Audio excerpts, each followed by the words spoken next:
আশঙ্কার মধ্যেই এবার রাজ্যে রাজ্যে কি পেট্রোল ডিজেলের দাম কমতে চলেছে। পেট্রোলের লিটার প্রতি অন্তঃশুল্ক 13 টাকা থেকে কমিয়ে 3 টাকা করলো কেন্দ্র।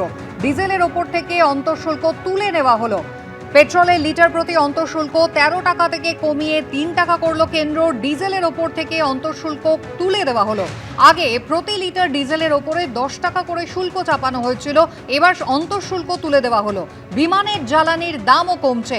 এভিয়েশন টারবাইন ফুয়েলের ওপর অন্তঃশুল্ক কমানোর সিদ্ধান্ত নিয়েছে কেন্দ্র।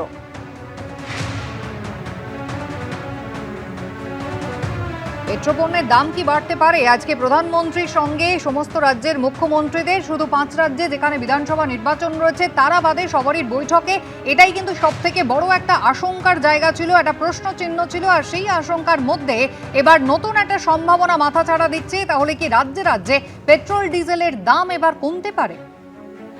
বিজেন্দ্র সিংহ আমাদের প্রতিনিধি রয়েছেন আমাদের সঙ্গে। বিজেন্দ্র, কি কি দাম এখনো পর্যন্ত কমলো? কেন্দ্রের পক্ষ থেকে কি নির্দেশিকা এলো? দেখো প্রথমে দাম যারা সাধারণ মানুষ কিনতে যাবেন তাদের জন্য কমবে না। সেন্ট্রাল গভর্নমেন্ট কি করেছে, এক্সাইজ ডিউটি যেটা নেওয়া হয় পেট্রোল, ডিজেল এবং এভিয়েশন টারবাইন ফুয়েলের উপর, সেখানে কাটছাট করেছে বড় পরিমাণে। প্রায় 10 টাকা অবধি দেখা যাচ্ছে পেট্রোল ডিজেলের ক্ষেত্রে এক্সাইজ ডিউটি কমানো হয়েছে। এভিয়েশন টারবাইন ফুয়েলেও ট্যাক্স কমানো হয়েছে। সেক্ষেত্রে এটা শুধুমাত্র এই জন্য করা হয়েছে কি, যে অয়েল মার্কেটিং কোম্পানিগুলো রয়েছেন যারা বাইরে থেকে তেল নিয়ে আসছে, যেহেতু বিদেশি মার্কেটে ক্রুড অয়েলের দাম $100 থেকে বেশি প্রতি ব্যারেল হয়ে গেছে, এবং এই কোম্পানিগুলো যেন লস না হয় সেটার জন্য কেন্দ্রীয় সরকারের সিদ্ধান্ত নিয়েছে। কেন কি এই কোম্পানিগুলো এখন কনজিউমারদের কাছে পাস করতে চাইছিলেন, দাম বাড়িয়ে সেটাকে উদ্ধার করতে চাইছিলেন, তাদের যেটা খরচ হচ্ছে বেশি, সেটার জন্য কেন্দ্রীয় সরকারের সিদ্ধান্ত নিয়েছে কি যে এক্সাইজ ডিউটি ছিল সেটাকে কমানো হয়েছে পেট্রোল, ডিজেল এবং এভিয়েশন টারবাইন ফুয়েলে। কেন কি দেখা যাচ্ছিল এয়ারলাইন্স কোম্পানিগুলো তারা ভাড়া বাড়াচ্ছিলেন, কেন কি যেহেতু এভিয়েশন কস্ট বাড়ছিল, তাদের ফুয়েলের কস্ট বাড়ছিল, সেক্ষেত্রেও দাম কমানো হয়েছে যেন সাধারণ মানুষের কাছে চাপ না বাড়ে, এবং যে কোম্পানিগুলোর যে ক্ষতি হচ্ছে যেহেতু ইন্টারন্যাশনাল মার্কেটে দাম বেড়েছে সেটাকে অ্যাবজর্ব করার জন্য কেন্দ্রীয় সরকারের সিদ্ধান্ত নিয়েছে পেট্রোল, ডিজেল এবং এভিয়েশন ফুয়েলের উপর এক্সাইজ ডিউটি কমানো হয়েছে।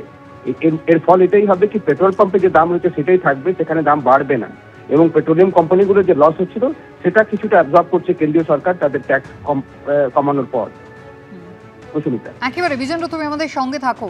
ইতিমধ্যেই যেমনটা জানা যাচ্ছে যে এক্সাইজ ডিউটি কিন্তু কমানো হয়েছে, এবং সেক্ষেত্রে পেট্রোল ডিজেলের দামের উপরে কতটা প্রভাব পড়তে পারে সেই প্রশ্নই কিন্তু অত্যন্ত গুরুত্বপূর্ণ হয়ে উঠছে। পেট্রোলের লিটার প্রতি অন্তঃশুল্ক 13 টাকা থেকে কমিয়ে 3 টাকা করেছে কেন্দ্র, এবং যে নোটিফিকেশন জারি হয়েছে সেখানে বলা হচ্ছে ডিজেলের ওপর থেকে অন্তঃশুল্ক তুলে নেওয়া হলো। আগে প্রতি লিটার ডিজেলের ওপরে 10 টাকা করে শুল্ক চাপানো হয়েছিল। বিমানের জ্বালানির দামও কিন্তু কমলো। এভিয়েশন টারবাইন ফুয়েলের ওপরে অন্তঃশুল্ক কমানোর সিদ্ধান্ত নিয়েছে কেন্দ্র। প্রতি লিটারে 50 টাকা অন্তঃশুল্ক কমে এখন যা হচ্ছে 29 টাকা 50 পয়সা।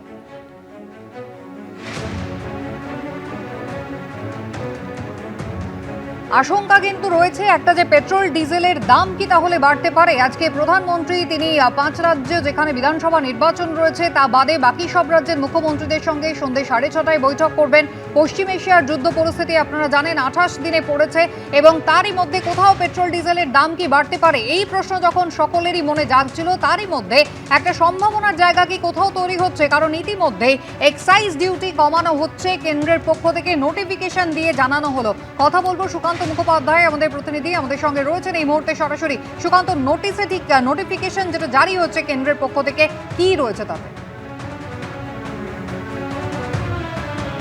দেখো, জানিয়ে রাখি আজকে একদিকে যেমন সন্ধ্যা 6:30 নাগাদ সমস্ত মুখ্যমন্ত্রীদেরকে নিয়ে এই মুহূর্তে গ্যাসের কি, এই মুহূর্তে দেশের ক্ষেত্রে কি কতটা পেট্রোল বা ডিজেল বা অন্যান্য জ্বালানির কি সরবরাহ রয়েছে, কি স্ট্যাটাস রয়েছে সেটা জানতে একদিকে যেমন আজকে বৈঠক রয়েছে, তার পাশাপাশি কিন্তু জানিয়ে রাখি যে কিছুক্ষণ আগে একটি নোটিফিকেশন, সরকারি নোটিফিকেশন যেটা সামনে এসেছে তা থেকে কিন্তু কিছুটা রেহাই মিলছে ভারতীয় নাগরিকদের। সেখানে বলা হয়েছে যে অতিরিক্ত যে আবগারি শুল্ক সেটাকে কমানো হয়েছে। কি কতটা কমানো রয়েছে, যেটা বলা হয়েছে যে এই মূলত যুক্তরাষ্ট্র এবং ইরানের মধ্যেকার যুদ্ধের জেরে দেশ জুড়ে জ্বালানির মূল্যবৃদ্ধির ক্রমবর্ধমান উদ্বেগের কিছুটা কমানো হয়েছে। সরকারি নির্দেশ মতে পেট্রোলের উপরে যে ধার্য অতিরিক্ত 13 টাকা ছিল সেই 13 টাকা থেকে 3 টাকা কমানো হয়েছে, যার ফলে এই মুহূর্তে সেটা 10 টাকা হয়েছে।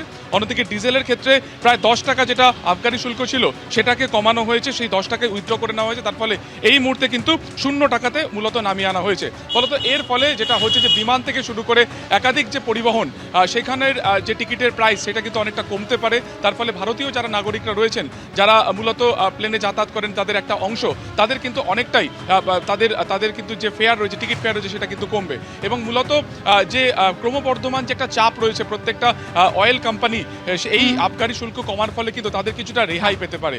এবিপি আনন্দ, এগিয়ে থাকে, এগিয়ে রাখে।